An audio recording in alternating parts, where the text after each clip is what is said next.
Welcome to this explainer. Look, if you or your family rely on the Supplemental Nutrition Assistance Program in PA, you already know just how incredibly important these benefits are for your household's food security, but you probably also know that keeping them active can sometimes feel a bit like navigating a bureaucratic maze. Well, today we're going to change that. We're going to guide you step by step through Pennsylvania's digital safety net so you don't lose your benefits. Doing this online is super convenient, it's totally accessible, and best of all, it's a massive time saver that helps you avoid the endless frustration of paper delays. We're going to cover absolutely everything you need to know to get this done smoothly. So here's our roadmap for today. We're going to cover 1. Understanding your SNAP renewal, 2. Getting your documents ready, 3. A step-by-step online guide, 4. Troubleshooting common PA issues, 5. Essential tools and resources, and finally, 6. A wrap-up and important disclaimer. All right, let's jump into Section 1, Understanding your SNAP renewal. To put it simply, SNAP benefits aren't permanent. They're actually approved for a set amount of time, which is called a certification period. So this recertification process is just a crucial, mandatory check-in with the Department of Human Services to prove that your income and your household needs really haven't changed. For most families, this comprehensive review happens every 12 months. Though keep in mind, households with only elderly or disabled members might have longer periods, and those subject to certain work requirements might face shorter ones. Now, you have a very strict window to act here. Think of it like a ticking clock. About 60 days before your certification period ends, DHS kicks off the whole process by mailing you a notice of expiration. You'll see it labeled as Form PA-10SP. The end date on that specific notice is your hard deadline. If you do miss it, don't panic just yet. There's generally a 30-day grace period after that expiration date where your case can often be reopened without having to start a brand new application entirely from scratch. But obviously, to avoid any lapse in your family's benefits, you absolutely want to act well before that end date. Moving right along to Section 2, Getting your documents ready. Okay, before you even think about touching your keyboard, you need to gather some specific documents so your caseworker can actually verify your situation. They don't usually need your ID again if they already have it on file, but they absolutely need to see proof of anything that might have changed, or just proof of your current financial state. This means grabbing recent pay stubs for everyone working in the house, your current lease or mortgage statement, and a recent utility bill. Trust me, doing this offline first will save you from scrambling and stressing out later. And please pay very close attention to this next point because it's a major policy shift that trips a lot of people up.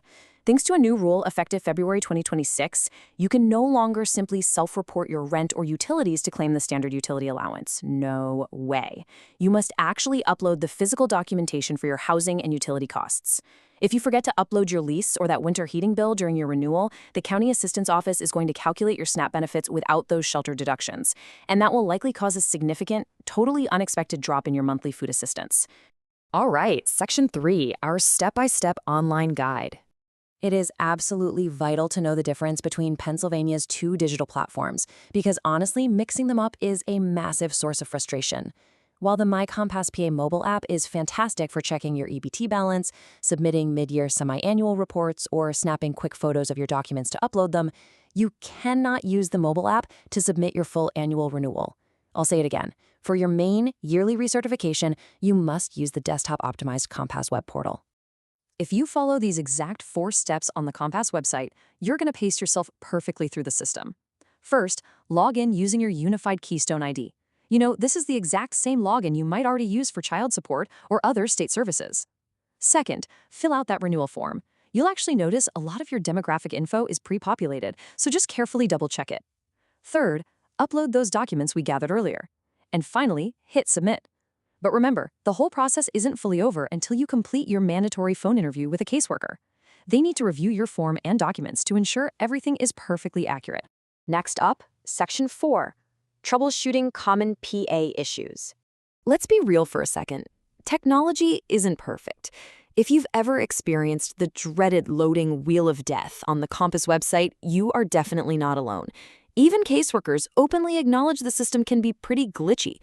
Utilizing a stable, high-speed internet connection at a local public library is a fantastic real-world workaround if your home Wi-Fi or cellular data is struggling to process the rather heavy web application.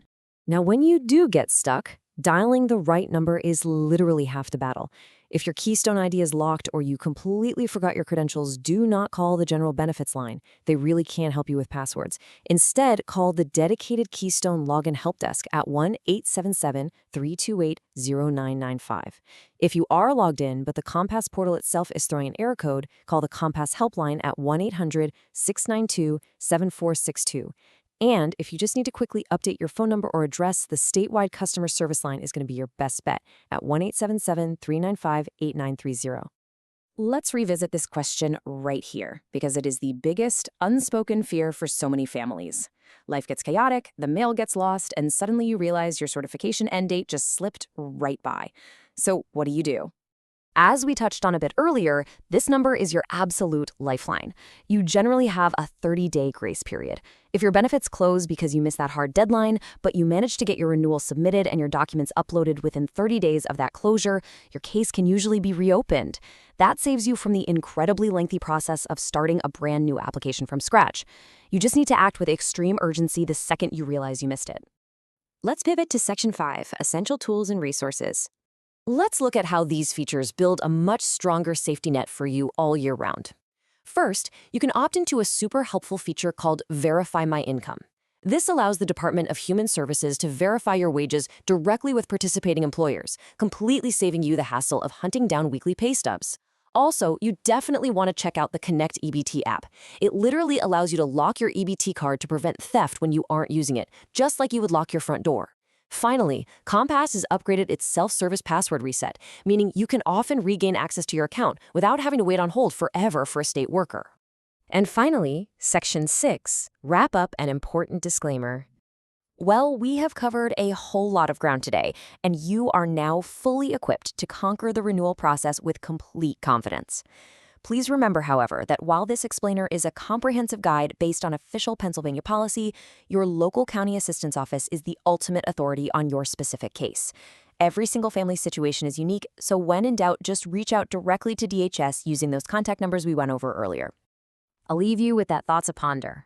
While these digital tools offer amazing convenience and can save tons of time, they do require reliable internets, a bit of tech savvy, and a lot of attention to detail. I highly encourage you to share your own Compass experiences or any handy tips you might have for fellow Pennsylvanians down in the comments below. Your insight might just be the exact thing that helps someone in your local community navigate this process a little bit easier. Thanks so much for joining this explainer, and keep on learning.